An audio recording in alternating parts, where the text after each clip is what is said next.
Hi everyone, welcome back to our channel. Want to find out how we transform this into this?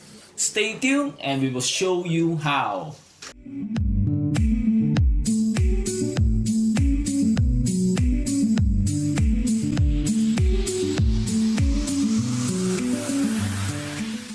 Sometimes early this year, we have simply designed a bar top table and got our regular factory to build it for us. As you can see, the structural frame is constructed using metal frame and the surface top is pine wood. We love the color combinations that offer warmth and natural tone, but unfortunately, the surface finish was not well polished. That includes the edge as well, which is rather disappointing. After a few months of use, we decided to try something very new to us. We are gonna completely change the look of this wooden design bar top to an Italian marble allied top instead. The Italian marble, especially the Arabescato or Carrara, are well known for its majestic appearance in building, and we are sure that it will fit perfectly with our living hall color theme. The first thing we did was repolishing the already varnished pine wood. To do that, we moved the table to our car porch as it would be very dusty during the process. Make sure you wear a decent protection kit like the goggle and the mask beforehand. We used grinder and the 240 grit sandpaper to do this job. The next process is prep. To avoid any accidental painting onto the black metal frame, we tape them all around and also ensure that the brush for painting does not have any loose hair that will stick with the paint. We then apply an undercoat to the already sanded pine wood.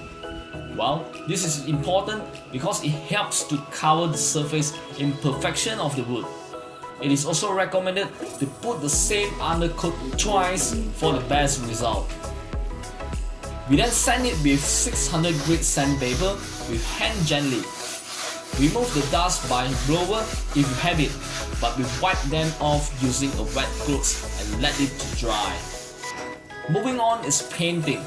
It is clear that we want to do a white marble allied top, so we use white finish paint as its base.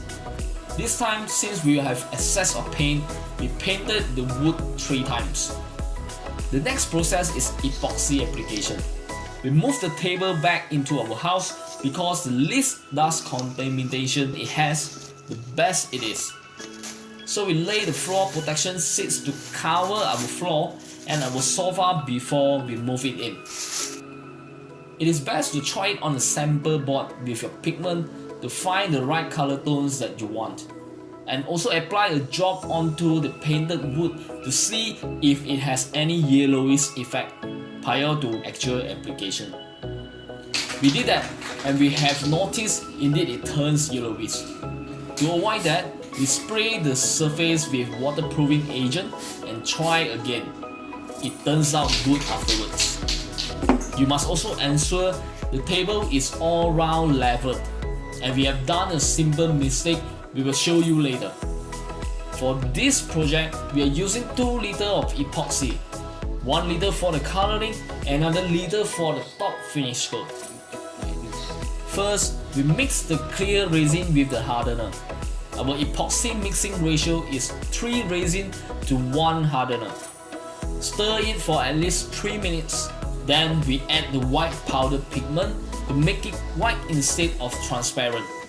After the trial with sample board, we also had the idea of what we want the color to look like. We then mix the same ratio with the large volume. Make sure they are well dissolved. Then we begin to pour the epoxy onto the tabletop. Start it at the center of the table and slowly distribute them to the side edge. We use the ice cream stick to do this process because it is cheap and disposable.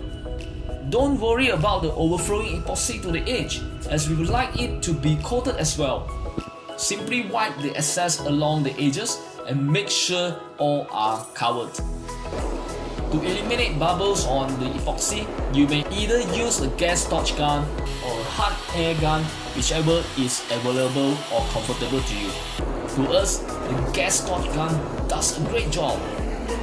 Moving on is the most interesting part. This process will decide how you would like your marble vane to look like.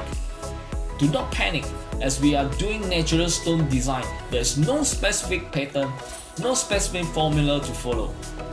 We simply follow our imagination. We pour the black epoxy across the top, right to left, top to bottom, any way you like. We use the same ice cream stick to magnify the black tone and area where it is not well poured. It looks ugly now, but don't you worry, it will be just fine as we let it to self-level. We think having black veins alone seems boring, so we want to add another color onto the vane. Seems like silver metallic can be good match to black and white combination. So we use our silver metallic spray, paint the head of the stick and pull it along the black vein. Wow, we love the color tones it turns out to be. Again, we use the heat gun to remove bubbles on the epoxy.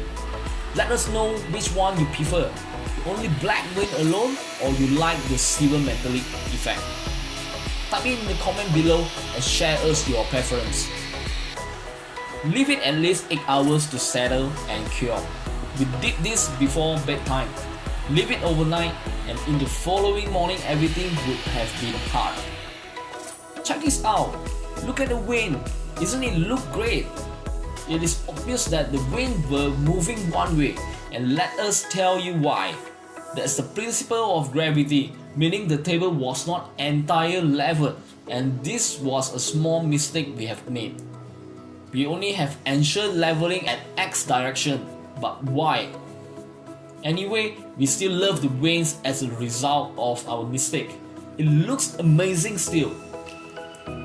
This time, we make sure that the table is well leveled at all directions before the final top epoxy clear coating. We do not want any excess to waste, so we use washi tape to tape along the edges because this tape helps to prevent epoxy seepage, provide excellent adhesion, and can be removed easily without leaving any adhesive residue on the substrate surface. Then followed by a yellow paper tape to firm up the edge. 现在我是做 final top coat 啊，所以在我们还没有倒上这一个桌子之前呢，要确定毛啊还是肮脏东西啊，就把它拿出来先，浇了3分钟，现在基本上是可以跑了。Repeat the same pouring method, starting from the center of the table and slowly distributing it to the side. If any dirt or hair is spotted, it is time to get rid of them now. Let it cure over a day, remove the washi tape at the edge and all the covering papers. We use 240 grit sandpaper to sand the sharp edge of the table at last, and it is complete. Now we have a brand new bar tabletop for our living hall. Do you think it matches the color of our living hall? Or do you think it's still better with the original warm pine wood tabletop?